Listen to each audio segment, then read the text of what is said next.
The California Bureau of Soviet Socialist Republics deciding that on July 1st, people must get government permission to get ammunition.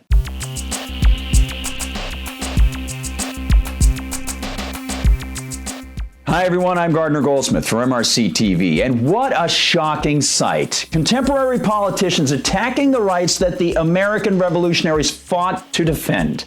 As Joe Wolverton reports for The New American, California Proposition 63, a referendum passed in 2016, goes into effect on July 1st. And it, of course, is a perfect demonstration of the old adage, democracy is two wolves and a sheep voting over dinner. Proposition 63 required individuals who wish to purchase ammunition to first obtain a permit.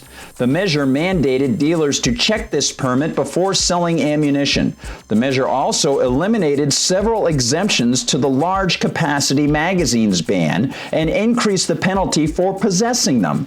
Proposition 63 enacted a court process that attempts to ensure prohibited individuals do not continue to have firearms. And this clearly reiterates why the founders wrote the Second Amendment, to specifically repeat the fact that there is an inherent right to keep and bear arms untouchable by any government, regardless of whether there was a referendum.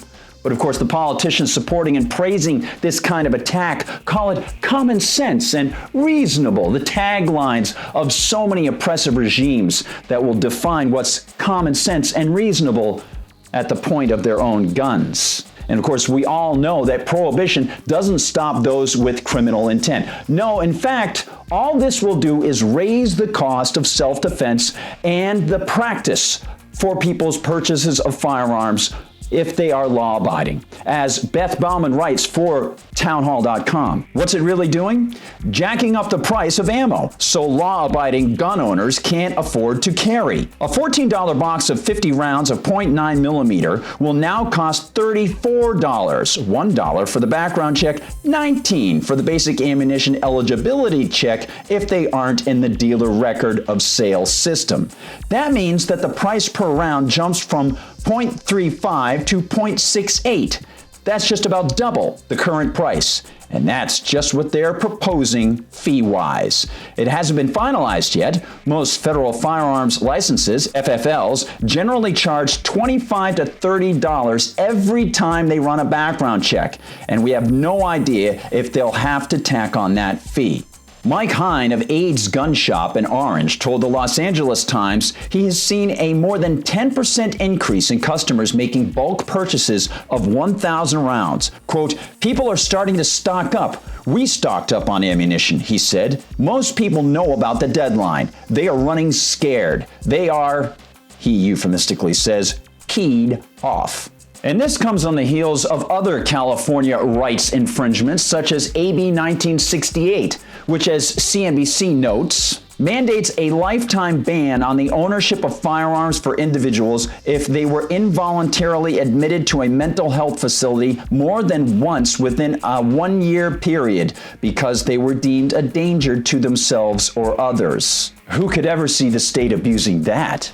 And then, of course, there is AB 3129, which notes it puts a lifetime ban on gun ownership or possession for individuals convicted on or after January 1st, 2019 of a misdemeanor domestic violence offense or for battery on a spouse, cohabitant, or person the defendant currently or previously dated or engaged in a relationship.